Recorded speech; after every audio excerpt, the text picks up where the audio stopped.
Boa noite, está começando mais um painel regional, sempre aqui pela nossa TV Santa Cecília. Você acompanhando, conferindo com a gente de segunda a sexta-feira, sempre a partir das 10 da noite, né? Entrevistas importantes, discussões sobre temas relacionados aqui à nossa região e, claro, discussões também sobre a pauta nacional. E às 1h30 da tarde a gente tem o primeiro encontro do dia, você sabe, o nosso painel regional Debates, com figuras importantes, personalidades da região, falando sobre a cidade, falando sobre a Baixada Santista e, claro, debatendo junto com você e discutindo os assuntos que estão na pauta, os temas nacionais também.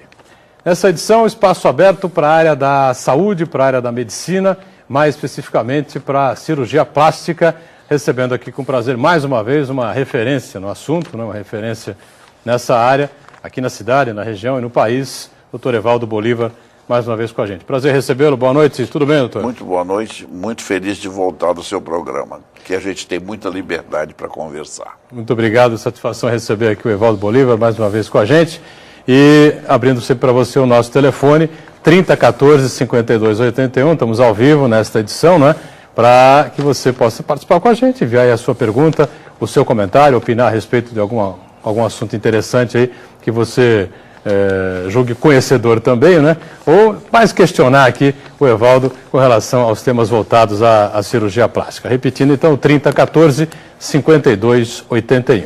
A gente, antes de começar o programa, né, conversávamos aqui com o Dr. Evaldo sobre uma série de assuntos interessantes e importantes ligados à medicina, à saúde e à área da cirurgia plástica, que hoje tornou-se, me parece, absolutamente democrática, né? Não que não fosse antes, né?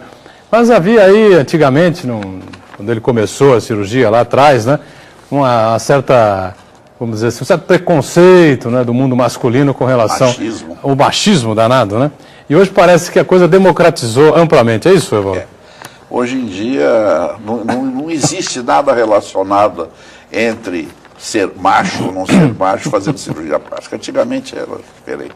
Antigamente só as mulheres procuravam, né? Praticamente. Né? Praticamente só as mulheres. Era o mundo feminino. Era 3% de homens, mais ou menos. Hoje era 40% de homens. Hoje, na sua clínica, no seu consultório, você bate 40% por mês ali de público masculino. E é muito interessante porque não existe mais conversas a respeito. É conversa sobre o problema e não sobre, eu tenho medo que apareça ou qualquer coisa, por favor, não fale por ninguém. Essas coisas. Acabou tudo. Quando os homens começaram a procurar mais a sua clínica, tinha essa conversa aí? Tinha essa conversa. Não podia comentar com ninguém, por favor, e tal. Dá para entrar de madrugada, durante a noite, qualquer coisa assim? Teve até isso, realmente. Entrar fora do horário. Para ninguém saber. Sair, então, pela porta dos fundos, escondidinho, capuzado, desfocado, qualquer coisa assim, né? Mas era interessante. Hoje mudou completamente, né? Hoje Graças a Deus, né? A coisa está, como eu disse, absolutamente democratizada, acho que não, no lado psicológico, né, talvez, né? O homem assumiu, acho que a necessidade de querer. Não, porque o que acontece é o seguinte, é muito incrível, porque a cirurgia plástica é a única cirurgia que o cirurgião plástico, eu costumo dizer, que é um psicólogo, um psicanalista com um bisturi na mão. Porque quando você faz uma cirurgia plástica, quer estética, quer reconstrutora, você simplesmente vai devolver à pessoa aquilo que está entrando na vida dela como depressiva, entendeu? Então, vamos supor, uma pessoa que tem um nariz com desvio de septo, ela já tem um problema respiratório, já dorme de boca aberta, já fica com os dentes tortos, tem problema respiratório, não tem como é que se diz? Os músculos não desenvolvem como devem desenvolver, porque eu já operei, inclusive, jogador da Inglaterra mandado para operar o septo porque ele tinha que ganhar músculo. Jogador de futebol, é isso? De futebol. Então, o que acontece é o seguinte, então, quando procura para você fazer o nariz, você tem que ver a primeira parte, vamos ver, hoje em dia é fácil, você pede tomografia computadorizada, você tem todo o mapa do septo nasal. Então, a primeira coisa que você vai fazer, resolver o problema respiratório. É tudo junto. Mas primeiro o problema respiratório, depois o problema estético. Mas primeira coisa é reconstrutora. Quem toma a decisão de fazer esse tipo de cirurgia? O cirurgião ou, no caso, acompanhado por um otorrino, um clínico, enfim? Como é que é essa situação? O cirurgião plástico. mexe no nariz, ele tem que saber mexer na parte reconstrutora também. Porque tem outros colegas que usam o otorrino junto, mas é problema de você... Eu venho de uma escola do Pitangui que a gente fazia desde o começo a parte reconstrutora. Perfeito. Mas, por exemplo, tem muita gente alérgica hoje, né? Muita gente tem desvio de septo, muita gente tem uma série de problemas alérgicos. Aí, procura, normalmente, você não vai procurar um cirurgião plástico, é isso que eu estou dizendo. Normalmente vai procurar um otorrino, um alergista, qualquer coisa assim. Não é aí, bem assim. Não, é? Não. Vai direto no cirurgião vai plástico? Direto no cirurgião plástico, não é por causa do septo. 90% vai porque tá tendo, a mulher fala que ele está roncando à noite, aí ele vê que tem o nariz torto, aí vai. Ele não vai direto no otorrino, não. Aí você pede aquela batalhão de exame, tomografia, essas coisas todas. Tomografia, mostra. Porque você tem que fazer a coisa cientificamente. Você não pode brincar, você não pode fazer a coisa aleatoriamente. Ainda mais no tempo de hoje, que você tem tudo para ver um diagnóstico. Não tem dúvida, né? Hoje as possibilidades são enormes. Antigamente, não, você fazia um diagnóstico... As ferramentas são enormes, né? Muito mais, vamos dizer, examinando, pegando, dilatando o nariz e tudo. Hoje não. Tomografia vem com tudo, está ali na sua face. Perfeito. Bom, esse tipo de cirurgia você faz há muitos anos? Eu não sabia, não. Muitos anos. Aí corrige o nariz do cidadão esteticamente e corrige o problema respiratório junto. Eu sempre começo pela parte respiratória. Pelo problema mais sério. Depois eu vou para a estética em seguida. Sem dúvida nenhuma, claro. O problema respiratório vem em primeiro lugar. Né? Claro. Mais sério do que o problema de... se houver o problema de estética. É possível não haver problema de estética? Ou não? Geralmente... Está casado uma coisa com a outra? Não, é casado. É difícil. Mas você sabe que na medicina e no amor não existe nunca e nem sempre. Pode ter casos que não tenha, né? Um caso pode ter, outro caso pode não ter, é verdade. Mas a medicina não é uma ciência exata, né, evidentemente, né? Agora, doutor Evaldo, fora esse tipo de caso, né, os homens procuram você, na maioria das vezes, para cirurgias de estética, pura e simplesmente? Não. Olha, eu acho que tem, por exemplo, vamos supor, a ginecomastia, que é o aumento da mama dos homens. Aí é uma cirurgia reconstrutora, porque a mama aumentada do homem, ela pode ter um desenvolvimento de um câncer, como é a mama da mulher, entendeu? Só que o câncer da mama do homem é mais violento do que o da mulher. Então, é uma coisa que eles procuram... o do homem é mais violento? E eles procuram, assim, no sentido de... quando procuram, não pensando em câncer, estão procurando, porque eles não querem... por exemplo, eles são preparados, tal, mas tem aquelas mamas grandes, quer dizer que então eles querem um contorno corporal. Gente, vocês não imaginam a importância psicológica que é uma coisa chamada contorno corporal. Quer do homem, quer da mulher. Contorno corporal. Vamos supor, uma vez eu conversei com uma senhora, muitos anos atrás, que tinha feito uma mastectomia. E eu ia reconstruir e fazer uma mama para ela. E eu fiz a seguinte mastectomia é a retirada? Retirada da glândula por câncer. E eu perguntei para ela, o que incomoda mais a senhora? A senhora já fez todos os tratamentos, quimioterapia e tudo. O que incomoda mais a senhora? Eu disse, doutor, é eu ter contorno num lado e não ter do outro no banho. Sim. Entendeu? Quer dizer, o contorno corporal, ele está aqui, não está aqui, entendeu? Então, e você sabe, é uma coisa incrível, porque a mulher é um ser incrível, porque ela se vê no espelho e ela não faz as mesmas correções que os homens fazem. Tipo o que, por exemplo? Ela vê, mostra todo, ela sabe mais ou menos tudo que ela tem de diferente no contorno corporal. O homem não, o homem murcha um pouco a barriga, faz algum negócio e tal, e deixa para um segundo tempo as coisas. A mulher não, quer resolver... A mulher quer resolver. Rapidamente. E é incrível, sabe, por exemplo, uma plástica de barriga. Você pensa numa plástica de barriga? Pensa. Muito bem. Então, a primeira coisa que você tem que pensar na plástica de barriga é como a pessoa respira. Porque quem teve neném, às vezes separou os músculos, e quando os músculos foram separados, você ganhou a queda do diafragma, daqui de cima do tórax. Então, o que acontece? Se você opera essa pessoa sem fazer ginásticas com a barriga para mudar a respiração abdominal para a respiração torácica, você vai ter problema no pós-operatório, problema pulmonar, porque você fecha tudo, joga o diafragma para cima e ela não está preparada. Quer dizer que então tem muita, não é ciência, tem muita medicina no que você faz. E você tem que fazer consciente. E essa situação, a parte de exercício físico, enfim, ela acompanha o processo pré-cirurgia? Pré-cirurgia. Pré-cirurgia. Tem que começar a atividade antes... O médico tem que tomar conta. Tem que tomar conta.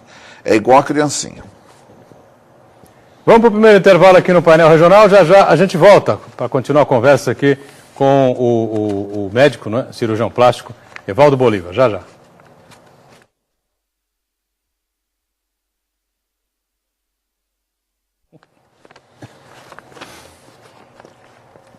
Nós estamos de volta. Este é o segundo bloco aqui do nosso painel regional, né, com você sempre de segunda a sexta, a partir das 10 da noite, com entrevistas, discussões, debates importantes sobre a região, sobre o país, sobre saúde, direito, economia, educação, enfim. E hoje espaço aberto na área da saúde para cirurgia plástica com um dos especialistas, né, as figuras mais conhecidas, uma referência na cidade, na região e no país. O Dr. Evaldo Bolívar participando conosco, muita alegria e prazer tê-lo aqui. E o telefone sempre aberto para você entrar em contato com a gente, 30 14 52 81.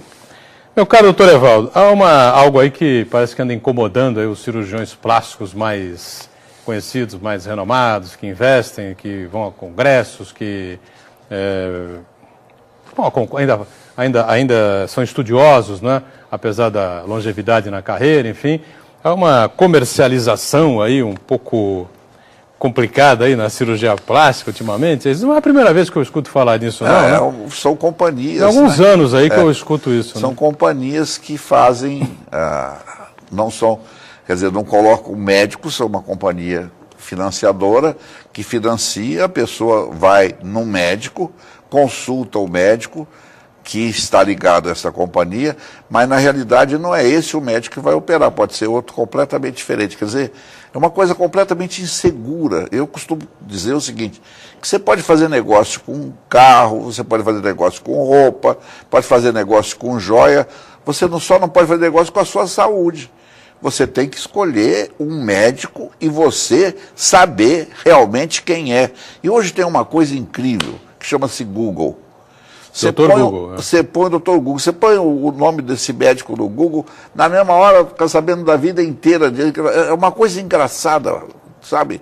Quem não é dessa época, que eu não sou dessa época, eu fico achando engraçado quando a pessoa chega, eu falo, tomando nota, quem foi que indicou a senhora? Eu vi isso na internet, no Google. Então... E aí acontece muita barbaridade aí nessas... eu acho que não é questão de barbaridade. Por exemplo, existem certas coisas, você falar, só vamos fazer uma lipinho só com infiltração e tal, sem fazer com anestesia geral, que não sei o que ela mais. Existe isso, não? Existe. Acontece que ninguém sabe, mas a anestesia local, se ela passa um pouquinho, você pega um comprimido e divide em 12 partes. Isso aí é 0,35 miligramas por quilo de peso, um pedacinho desse. Se passa disso, a quantidade de anestésico local, você tem 12 horas para entrar em convulsão. Quer dizer que então você pode ter uma intoxicação com anestesia local, que eu acho que é muito mais perigoso que a anestesia geral. Mas por que dão esse caminho aí para paciente, no caso, né? Ou pode ser para o paciente também, né? Quer fazer negócio, os negócios de fazer negócio. É comprar carro à prestação, quer tudo fazer negócio. E por que aplica e que faz a cirurgia, a cirurgia local e não faz a geral? A geral, nesse caso. Bom, porque existe... Tem algum fator de economia nisso? Não, tem de economia também. Também? Mas existe uma coisa engraçada, que se chama a mini-lipo. Não, vamos fazer uma mini-lipo e tal, a gente só faz um pouquinho. Na semana que vem faz outra mini-lipo e tal, que não sei o que ela mais. Mas eu quero perguntar para você. A mini-lipo sai baratinha? Eu pergunto não sei. Eu pergunto para você o seguinte, como você pode fazer uma lipo numa semana, num pedaço da pessoa, e do outro lado você vai fazer na outra semana. O que você tem de parâmetro do lado que você fez antes, se está inchado e tudo, como é que você vai fazer o outro lado sem saber o que você fez e retirou desse lado aqui? Não é possível. Mas o que acontece é o seguinte, o pessoal faz negócio. E aí tem gente que faz esse tipo de cirurgia? Faz. Tira de um lado, uma semana depois tira do outro? Faz. Uhum. Sabe por quê? Porque você pode tirar, amanhã você pode trabalhar. E depois, entendeu? Então tem essas coisas. Muito bem. E aí acontece aí pode acontecer problemas... outra coisa, pode acontecer que ela faça num consultório, sem... Porque o anestesista, dentro de uma cirurgia, é a coisa mais importante, porque ele toma conta do estado geral do paciente. Você tem que estar preocupado com o que você está fazendo. Agora, o anestesista, hoje em dia, ele tem um aparelho que a gente coloca na testa da pessoa, chamado BIS. Esse aparelho dá exatamente o nível do sono da paciente, ou do paciente. Então, a pessoa não toma uma gota a mais de anestésico. E quando acorda, 4 minutos, 5 minutos, está completamente acordado. Quando acaba a cirurgia, 4 minutos, 5 minutos, está completamente acordado. Ou seja, lipoaspiração continua sendo... Faz tempo que eu não escuto, né, sobre lipoaspiração, né? Teve uma época que explodiu aí, né, anos atrás, né? Como sendo aí um caminho muito importante para a pessoa emagrecer, perder peso. Para emagrecer, não. Não, né? Mas é uma cirurgia de contorno. De contorno, né? Contorno. Pois é, mas a pessoa achava que... Se continua... Muita gente levava por esse caminho, né? Continua porque muitas vezes a pessoa emagrece, mas aquelas áreas em que tem gordura que desenvolveram, não tem retração, então tem que fazer uma lipo para você acompanhar o emagrecimento da própria pessoa que ficou com aquelas deformidades. Ou seja, você acabou já antecipadamente respondendo a minha pergunta e eu exatamente perguntar isso. A lipo continua sendo muito utilizada? Continua em moda na cirurgia plástica. E agora esse ano vai ter uma coisa interessante. Eu vou falar no Congresso Brasileiro sobre lipoaspiração, junto com o Ilus, que foi quem inventou a lipoaspiração. Ele de onde é? Da França. Aliás, ele é iraniano. Na França. Ele é iraniano, mas foi para a França e desenvolveu tudo na França. Como é que ele começou com isso? De onde surgiu a ideia de fazer essa Na realidade, não foi ele que começou um médico italiano. Mas esse médico italiano começou assim e tal, e vendia o aparelho de lipoaspiração. E o Ilus sabia mexer com o aparelho de lipoaspiração, ele sabia mexer com o vácuo. Então, ele falou na França para o Fournier, que era o outro, falou, olha, não precisa se preocupar em comprar o aparelho que é caríssimo, não. A gente faz com vácuo. E ele conseguiu fazer com vácuo normalmente. E ele, então, foi quem divulgou no mundo. E em 1981, eu era presidente da Sociedade Brasileira de Cirurgia Plástica, eu trouxe ele para falar no Brasil. Foi o primeiro país que ele falou, fora da França, que ele não falava lá também, foi o primeiro país do mundo que ele falou. A respeito das técnicas que envolviam... Das técnicas de lipoaspiração, que naquele tempo era uma coisa milagrosa, quer dizer, uma coisa que não existia, entendeu? E é uma coisa tão interessante, é que eu tenho a fotografia do caso que ele operou no Rio de Janeiro, no Hospital do Servidor do Estado, que não foi convidado por mim, foi convidado pelo Vinícius Farias. Ele operou lá e eu tenho a fotografia, que é a primeira cirurgia feita nas Américas. Antes dos Estados Unidos. Primeira lipoaspiração feita nas Américas. Foi aqui? Foi. Não foi aqui não, foi no Rio de Janeiro. No Rio de Janeiro. Esse hospital. Mas foi no Brasil. Do Estado, foi no Brasil. Legal, hein?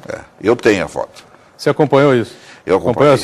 Eu ganhei a foto porque quando eu apresento a história, como fui eu quem trouxe ele para o Brasil, ele lá no Rio operou, mas quem trouxe fui eu. Bom, agora evidentemente que de 80 para cá, há uma evolução muito grande todo sentido, né? Em todo sentido. Muitas técnicas, acho que foram acrescentadas aí. Entraram aparelhos diferentes, entraram aparelho de ultrassom, entrada para rede de laser, que você tem que ter cuidado também quando vai aplicar para ver se não vai fazer queimadura. Tem uma opção de coisa. E na medicina você tem que cuidar.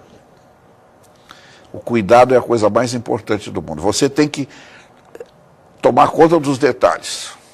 Bom, a lipoaspiração continua sendo, então, uma cirurgia extremamente interessante, importante e utilizada, indicada hoje em dia. Indicada, e existe uma coisa interessante, porque você tem programas de computador que você põe a pessoa, porque, por exemplo, geralmente na região dorsal, a mulher conhece pouco da região dorsal dela, porque ela vê mais de frente, vê aqui, assim e tal. E quando você tem no computador hoje, você tem programas que você faz a lipoaspiração, uma pessoa, e mostra, olha, a senhora quer assim ou assim, assim ou assim, quer dizer, como era antes e como ficou. Aí ela tem uma noção do que vai se fazer. Mas isso tudo também foi desenvolvido, esse programa foi desenvolvido em primeiro lugar no Brasil. O Brasil é linha de frente, né, na cirurgia plástica. Vamos falar sobre isso daqui a pouquinho, né? Continuando a conversa com o Dr. Evaldo, em instantes.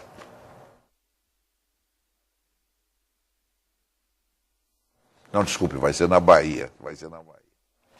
Vamos de volta ao terceiro e último bloco, né, desta edição do Painel Regional, com prazer recebendo o médico cirurgião plástico, Dr. Evaldo Bolívar, e a participação dos telespectadores, algumas perguntas já aparecendo aqui no meu TP. Daqui a pouquinho a gente abre espaço importante, telespectador, trocar aí experiências com o Dr. Evaldo, né?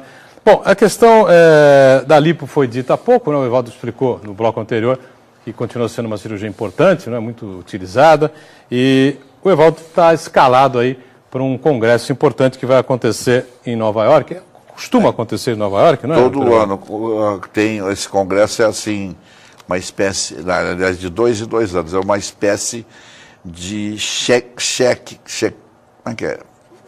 Faz o check-up do mundo. Então são os cirurgiões que se destacam mais na carreira no mundo, é que são chamados para falar. E é o congresso mais caro do mundo para quem quer se inscrever. Custa $2.500 para se inscrever. Só a inscrição? Só a inscrição. $2.500, passa de R$5.000, né? Passa. Você vê que não é bolinho, não, né? Não. A sua vem convite especial, é isso? Vem. Não, eu vou, como é que se diz? Eu vou falar e vou, tá tudo pago. Você vai palestrar sobre o que lá? Vou palestrar sobre a plástica de abdômen e sobre plástica mamária com cicatriz reduzida, que foi uma coisa que nós desenvolvemos, que em vez de fazer aquele T e tudo, faz uma incisão só. Então, é sobre essas duas coisas que eu vou falar. Como é que você desenvolve esses trabalhos, assim, na sua clínica, com a equipe? Como é que é isso? Eu acho que é de tanto estudar, né? Você tem que estudar, você tem que estudar, você tem que viajar. Eu já viajei uma vez da Alemanha, de Berlim, atravessei o mundo inteiro para ir do outro lado do mundo, para ir até São Francisco, para ver um cirurgião dar 3 pontos aqui por dentro para tirar a ruga daqui. Entendeu? Uma coisa assim que você fala assim, bom, mas você é louco? Mas não é, que você gosta daquilo e quer fazer o melhor possível. Como naquela época isso era o melhor possível, então eu fui daqui até lá. Mas você daqui não, da Alemanha, de Berlim até lá. E em Berlim provavelmente você já estava desenvolvendo algum tipo de trabalho lá. Eu estava trabalhando, estava trabalhando em Berlim. Não, eu fui dar demonstração em Berlim. Mas a coisa mais engraçada da demonstração é que eu vi um tipo de anestesia diferente. E cheguei e falei, meu Deus, que tipo de anestesia é essa? Perguntei para a anestesista, ela falou para mim, em alemão eu não entendia nada, e falou para mim em turco que ela era turca, também não entendia nada. Mas quando eu viajei para São Francisco, eu assisti a mesma anestesia lá. Aí perguntei para o anestesista como é que era, ele me explicou. Eu falei, eu posso mandar meu anestesista aqui para aprender com você? Claro, pode mandar. E meu anestesista voou até lá para aprender a chamar anestesia de baixo fluxo. Isso em 1900? Faz tempo. Deve ser da década de 80. Hoje já inventaram coisas... não. Já criaram coisas novas, diferentes, super melhores. O negócio de anestesia é uma coisa assim, comparado naquela época para hoje é um avanço incrível. Uriel Vilas Boas sempre participando com a gente, não é? Pergunta assim, o cirurgião pode recusar-se a fazer uma cirurgia se julgar que a pretensão do interessado é absurda, não é? Ou por algum outro motivo? Pode, não pode? Claro, claro que pode. Você tem que, inclusive, você não pode chegar e falar assim, não, porque eu não faço, não. Você tem que orientar, olha, eu não faço porque eu não vou conseguir o que o senhor está pensando e tal. Você tem que explicar. O que é importante chama-se relacionamento médico-paciente. Porque você não vai agredir, você vai simplesmente falar, olha, eu não faço porque eu não vou te trazer benefício. A Luciana do Embaré diz assim, qual é a idade mínima, não é, se é que existe alguma idade mínima, para uma cirurgia plástica no nariz, com caráter estético? Bom, eu já operei gente da minha família, por causa do caráter estético, não foi, mas por causa do respiratório, com 15 anos. Mas eu acho que a partir do dia 16 anos, você pode operar esteticamente e tudo. 16 anos é uma idade boa. Boa. Mas já o septo você pode operar antes para que a pessoa respire melhor. Perfeito. Bom, doutor Evaldo, existem evidentemente que na medicina de hoje, né? A medicina mudou bastante, como o mundo todo mudou nos últimos 20, 30, 40, sei lá, 50 anos. Na sua trajetória aí, vencedora como cirurgião plástico, né? E algumas especialidades, hoje a gente tem muita dificuldade, a gente tem uma procura enorme na questão de pediatria, por exemplo, né? E outras especialidades aqui na cidade, vê o poder público com uma enorme dificuldade de encontrar profissionais aí para responder por essas áreas, enfim. Me parece que na sua área existe, na verdade, Aqui em Santos? Falou o efeito ao contrário, ou não? Não, é interessante porque quando nós fizemos o primeiro serviço de treinamento em Santos foi em 1970. E de lá para cá, nós saímos da Santa Casa, fomos para os estivadores, fizemos o primeiro serviço de queimados com uma UTI de queimados, primeiro chamava UTQ, o tratamento de queimado. Quer dizer que nós, você vê, desde 70 a gente está tendo residente. Então, nós recebemos gente até da Coreia, recebemos gente das Filipinas, recebemos gente da China. Então a gente é conhecido, o serviço nosso de Santos é conhecido no mundo inteiro. E é um serviço de ensinamento que a gente faz,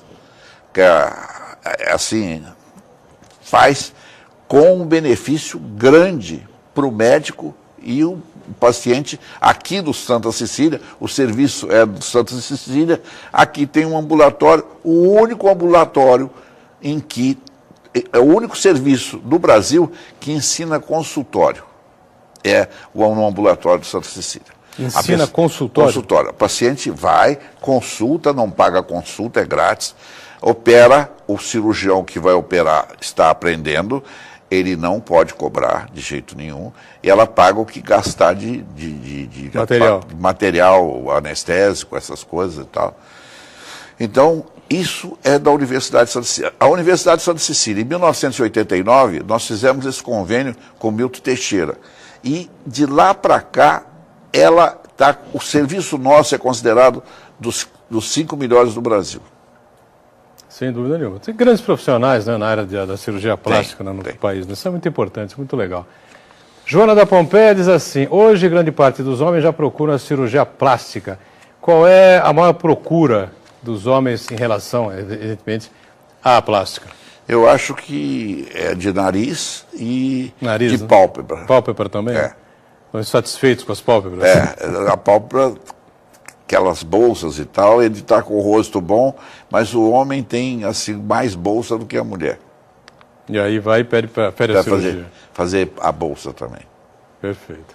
Bom, esse congresso que você vai nos Estados Unidos, no final do ano, você vai levar alguma novidade aí, algo que tenha surgido aqui? Não, eu acho que aquilo ali é que leva a sua técnica, entendeu como é que é? Como a gente faz o abdômen, e cada um, ou como você faz a incisão reduzida da mama, e cada um depois vai debater. Você não pode, de jeito nenhum, levar-se resultado de pré e pós. Tem que mostrar a cirurgia como ela é. E depois, aí que tem o debate. Ou seja, você vai levar um filme feito por uma cirurgia sua. com uma cirurgia minha e o debate. Perfeito.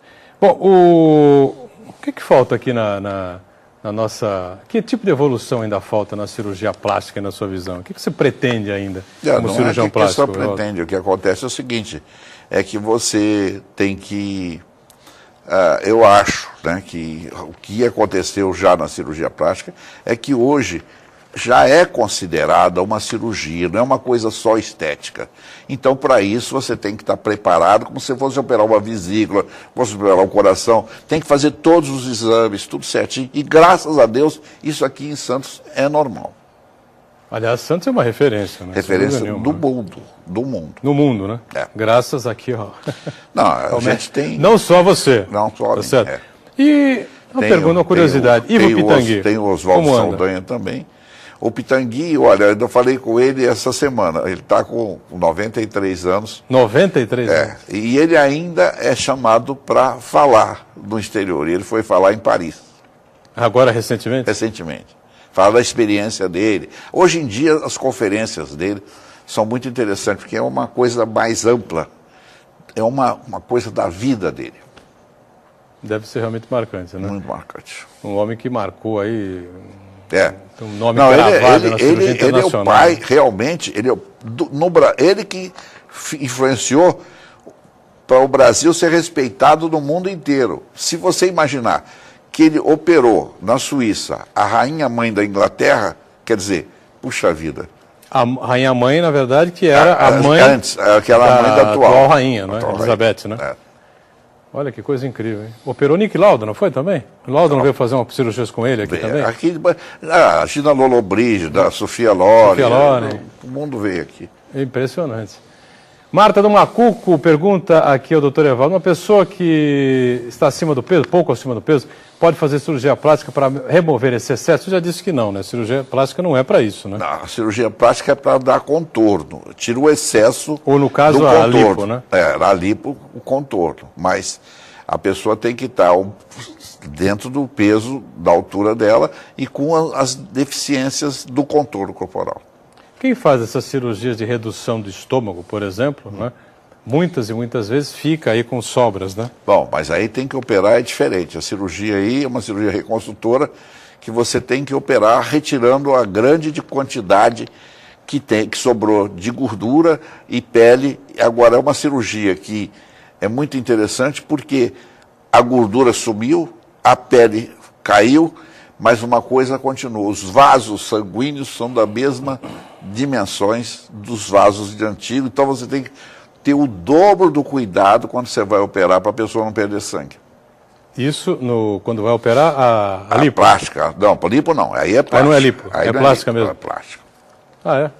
Eu pensei, não pode fazer lipo nessa situação? Não deve, não tem nada para fazer, porque a gordura já foi. Saiu, né? Já foi.